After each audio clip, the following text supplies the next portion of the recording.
And we are so grateful that you have been journeying through Easter week with us. Today we get to Matthew chapter 27. And quite honestly, as we read through the events that happen in Matthew chapter 27, Good Friday doesn't make a whole lot of sense. See, we call today, Friday of Easter week, Good Friday. But when we read through the series of events that happen in Matthew chapter 27, in my personal opinion and observation, it's anything but good.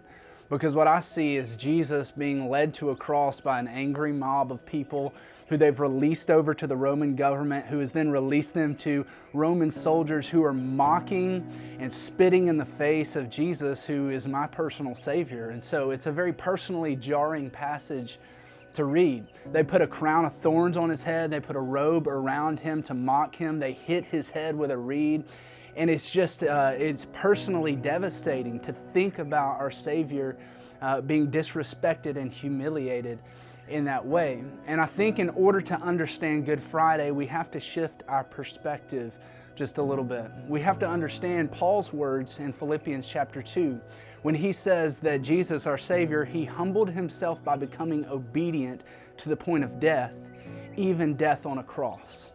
And while we read this passage, and we may be tempted to think these soldiers were humiliating Jesus, that people were humiliating Jesus, what we need to understand is the only person humiliating Jesus was himself.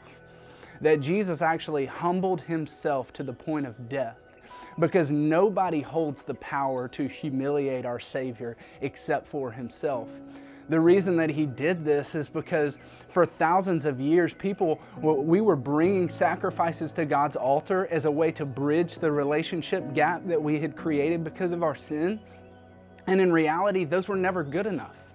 And so the reason that this is Good Friday is because the sacrifice of Jesus was good enough. The sacrifice that he made on the cross was good enough. And when we think about his road to the cross, and we think about the price that he paid, what was not good enough on our behalf to get back to God was good enough because he did it. He accomplished it. Because here's the reality.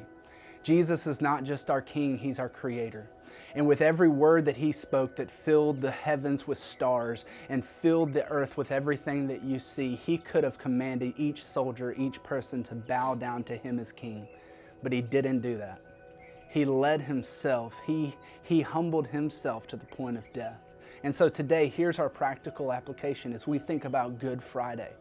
As we think about what is good about Friday, I just want us to get into a posture of gratitude and thankfulness.